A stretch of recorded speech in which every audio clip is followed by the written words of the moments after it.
The Rolls-Royce was a ghost, gliding silently through the rain-slicked streets of a city that had long since forgotten how to feel. Inside, Alexander Vance sat, his own ghost, his breath fogging the chilled window. His world, a sprawling penthouse of glass and cold steel, was a museum dedicated to a life that had ended 2 years ago. The only warmth, the only pulse of something real, was his 7-year-old daughter, Alara, and the woman who had pulled her from the shell of silence she'd retreated into after her mother's death. Her name was Clara. She was 26, with eyes the color of warm earth and a laugh that felt like a secret being shared. For 6 months, she had been a miracle. She filled the sterile air with the smell of baking bread and the sound of old, hopeful music. She was the one who got Alara to speak in full sentences again, to draw pictures that weren't just black scribbles of grief. And tonight, for the 3rd time this week, she had lied. "I have to go see my cousin, Mr. Vance," she'd said, her gaze steady but her fingers nervously twisting the strap of her worn canvas bag. "She's not feeling well. I shouldn't be too late." Alexander had merely nodded, his voice a graveled thing he rarely used. "Of course. Take whatever time you need." But the lie festered. It was a crack in the perfect, serene image he had built of her. Was she meeting a man? Was this gentle, soulful presence he and his daughter had come to rely on nothing but a performance? The thought was a poison in his veins. He couldn't lose her, not just for Alara's sake, but for his own. In the quietest, most guarded chamber of his heart, he knew he was watching Clara, not just as an employer, but as a man who had forgotten what sunlight felt like on his skin. So he followed her. His driver, a discreet man named Arthur, didn't question the instruction. "Just follow that bus, Arthur. Don't get too close." They trailed the city bus as it lumbered from their affluent, manicured neighborhood into a part of the city that was all exposed brick, flickering neon, and the weary sigh of forgotten dreams. Clara got off, pulling her thin coat tight against the chill, and walked with a purpose that was unfamiliar to him. She didn't go to an apartment building or a dive bar. She stopped in front of a nondescript door tucked between a laundromat and a boarded-up shop. A small, hand-painted sign read, "Haven, Community Center and Soup Kitchen." Alexander felt a cold knot of confusion tighten in his stomach. A soup kitchen. He watched her push the door open, and a wave of sound and warmth spilled out onto the street. The clatter of pots and pans, laughter, the faint strains of a guitar. "Wait here, Arthur," he murmured, stepping out into the damp night. He moved to a grimy window, peering through a sliver of clean glass. The scene inside was a world away from his silent penthouse. It was a chaos of life. Dozens of people sat at long tables, eating, talking. Volunteers weaved through the crowd with trays of food and cups of coffee. And there was Clara. But she wasn't the quiet, composed nanny he knew. She had traded her simple dress for faded jeans and a volunteer's t-shirt. Her hair was tied up in a messy bun, a smudge of flour on her cheek. She was laughing, really laughing, her head thrown back as she carried a massive pot of stew from the kitchen. She moved through the room with an easy familiarity, touching shoulders, bending down to listen to an old man's story, herding a group of children toward a corner where art supplies were laid out. She was radiant. She was home. Alexander felt the air leave his lungs. This was her secret, this act of profound, unassuming kindness. Shame, hot and sharp, washed over him. He had suspected her of some sordid affair, some secret life of vice, and all the while, she was here, feeding the hungry. He was about to turn away, to retreat into the shadows and his own self-disgust, when he saw it. A little girl, no older than Alara, came running up to Clara, holding up a crayon drawing. Clara knelt, her whole focus on the child. She pointed to something in the drawing, her smile soft and encouraging. Then, she leaned forward and pressed a kiss to the little girl's forehead. It was a gesture so maternal, so intimate, that it stole the breath from Alexander's lungs once more. But it was the man who walked over then, who placed a hand on Clara's shoulder, that made Alexander's blood run cold. He was tall, with a kind, weary face. He said something to Clara, and she looked up at him, her smile shifting into something deeper, something private and full of a shared history. The little girl wrapped her arms around the man's leg, calling him, Daddy. The world tilted on its axis. The man, the child, the way Clara looked at him. It wasn't just volunteering. This was a family she had never mentioned. The twist of the knife was excruciating. She had a life, a full, messy, loving life with a man and a child. The perfect nanny, the savior of his daughter, was living a double life. Was his home just a job? A way to fund this other, real existence? Was every gentle word to Alara, every quiet moment of understanding she'd shared with him, just a part of her shift? He stumbled back from the window, the image of her with that other family burning behind his eyes. The rain began to fall harder, mingling with the hot tears of betrayal and a grief he hadn't felt since his wife died. He had started following her because he was afraid of losing a nanny. He was returning home having lost the fragile hope that had begun to bloom in the ruins of his heart. He had discovered everything, and it had shattered him. Back in the penthouse, the silence was a physical weight. Alara was asleep. The grand, open-plan living room was dark, lit only by the city's skyline glittering like a bed of cold jewels. He was standing by the window, a crystal tumbler of whiskey untouched in his hand, when he heard the soft click of the front door. Clara came in, shaking the rain from her hair. She saw him standing in the dark and jumped, her hand flying to her chest. "Mr. Vance, you scared me. What are you doing up?" He didn't turn around. His voice was low, dangerously calm. "How is your cousin?" A beat of silence. He could feel her hesitation from across the room. "She's better. Resting. Thank you for asking." He finally turned. The city lights carved his face into a mask of sharp angles and deep shadows. "I followed you tonight, Clara." The color drained from her face. Her bag slipped from her shoulder and thudded softly onto the marble floor. "You, what?" "I followed you," he repeated, his words precise and cold as shards of ice. "To Haven. I saw you. I saw you with the little girl. I saw you with the man." Her eyes widened, a storm of panic and something else, guilt. Fear, swirling in their depths. "Alexander, I can explain." "Explain what?" He snapped, the control breaking. "That the woman I trusted with my daughter, the woman I let into our lives, has a whole other family. That everything here is just a lie. A paycheck." "It's not a lie," she cried, her voice cracking.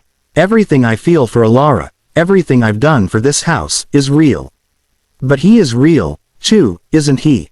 Alexander took a step forward, his pain twisting into a furious accusation. "And that little girl who calls him daddy. Who are they, Clara? Your husband, your child." Clara wrapped her arms around herself, as if trying to hold herself together. Tears streamed down her face, silent and fast. She opened her mouth, but no sound came out. It was the confirmation he dreaded. "Get out," he whispered, the words raw and torn from his throat. Her head jerked up. "Alexander, please." "I said get out," he roared, the sound echoing in the vast, empty space. "You're fired. I never want to see you near my daughter again." She stared at him, her face a heartbreaking canvas of anguish. For a long moment, she looked as if she wanted to fight, to say more. But then her shoulders slumped in defeat. She picked up her bag, her movements slow and heavy with a grief he couldn't, and wouldn't, understand. She didn't look back as she walked out the door. The soft click of the latch was the loudest sound Alexander had ever heard. It was the sound of the last good thing in his life leaving him. He stood there for a long time, until the whiskey in his glass was warm and the sky began to lighten to a dull, miserable gray. He had wanted to uncover a secret, and he had. He just never imagined the truth would be a weapon designed to destroy him. The rain had turned into a persistent, gray drizzle, matching the murk inside Ben's mind. He drove on autopilot, Liam finally asleep in the backseat, exhausted by fever and emotion. The hot chocolate promise lay broken between them. Back in their silent apartment, the silence felt different. It was no longer just an absence of sound, it was filled with the ghost of a woman in a red dress. He put Liam to bed, watching the slow, labored rise and fall of his small chest.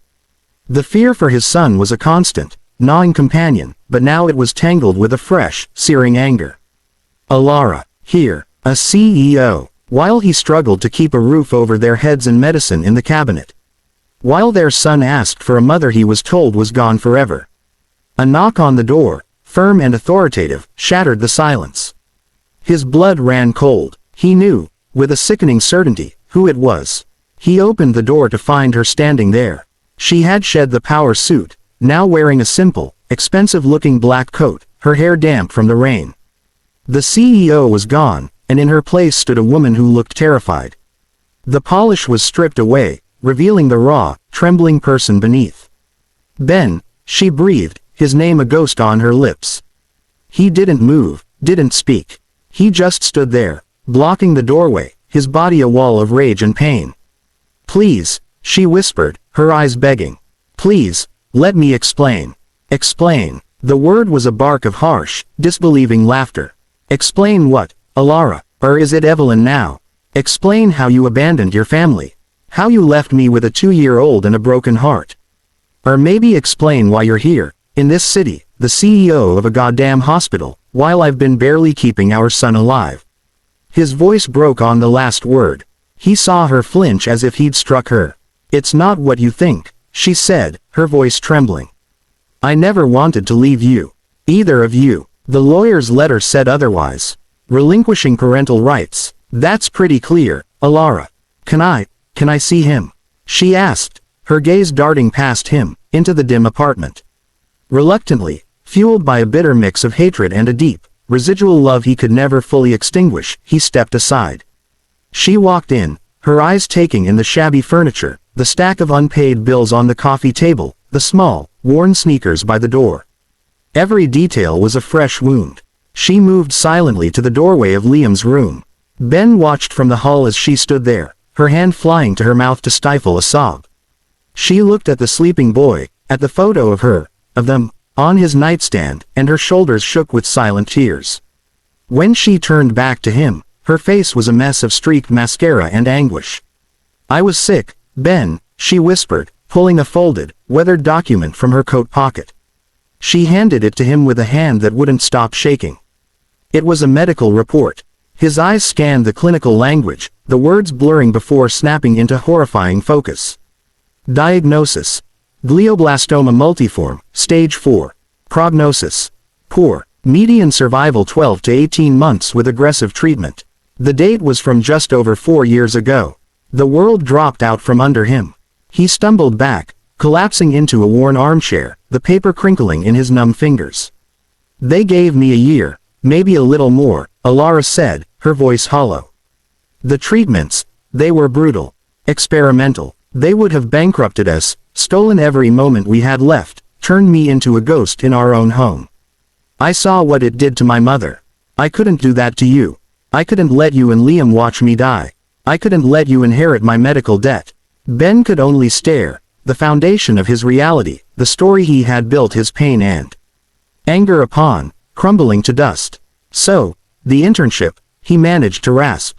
"A lie. I went to a specialist in Switzerland. My father, he had money. He paid for it, on one condition: I had to disappear. He said a clean break was the kindest thing. For you. He said you were young, you could rebuild, find someone else. He said Liam would forget me." A fresh wave of tears fell. He was wrong about that. The lawyer, the rights. To protect you, legally, you couldn't be held responsible for any of my debts. And I thought if you hated me, it would be easier to move on. The twist of the knife was so profound, so exquisitely cruel, he couldn't breathe. All the anger, the years of resentment, dissolved into a vast, aching void. She hadn't left them. She had sacrificed herself for them.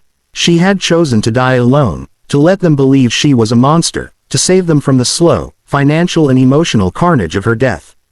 The treatment, it worked. He finally asked, the question a fragile thing. "A miracle," she said, a bitter, broken smile touching her lips. "Against all odds, it sent the cancer into remission. It left me different. It took years to recover, to rebuild my strength, my career. This job, it was the first one that felt right. A way to make my second chance matter. I had no idea you were in this city. I thought you'd moved away, started over." They sat in the crushing silence, two shipwrecked survivors on the shores of a ruined past. Just then, a small, weak voice came from the bedroom. "Daddy." Ben and Alara both rushed in. Liam was sitting up, his eyes wide and clear. He looked from his father to the crying woman. "Mommy." he said, his voice small but sure. "You're really here." Alara crumpled. She fell to her knees by the bed, gathering him into her arms, sobbing into his hair. "Yes, baby, I'm here. I'm so sorry. I'm so sorry." Ben watched them, his heart a battlefield of grief for the lost years and a terrifying, tentative hope. He reached out, his hand finding Alara's shoulder. She looked up at him, her eyes holding a universe of regret and a desperate, pleading love. For a moment, suspended in the quiet of the little room, it seemed like a future might be possible.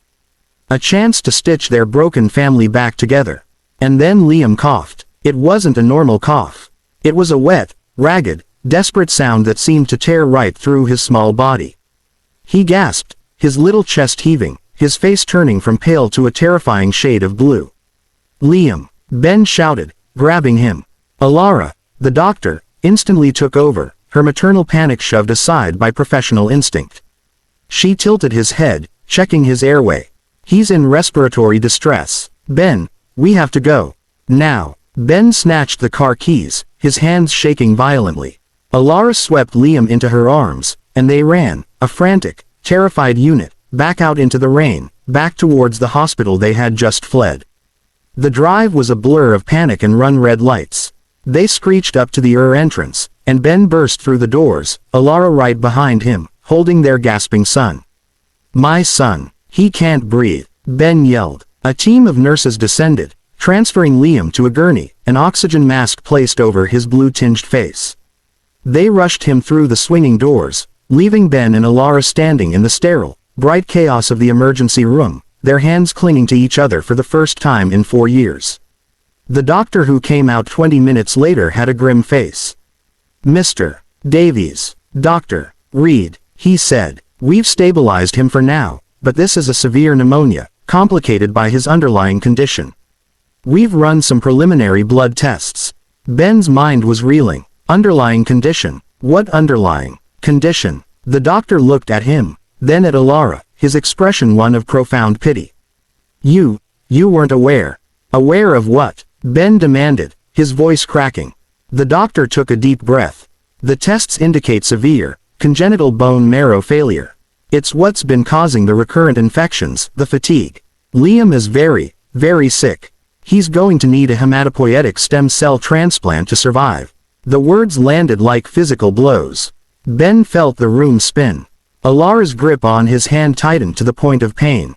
"A transplant," she whispered, her professional knowledge making the prognosis all the more terrifying. How do we find a donor?" "We'll start with immediate family," the doctor said gently. "Parents, siblings. They are always the first and best hope for a match." Ben and Alara looked at each other, a new, more profound horror dawning in their eyes. They were his only hope. The two people who had already been torn apart by one illness, now held the key to saving their son from another. The final, unforgettable twist of the knife was not in the past, but in the terrifying, uncertain future. Their second chance hadn't begun with a reunion, but with a fight for their son's life, a fight where they were the only two soldiers on the battlefield.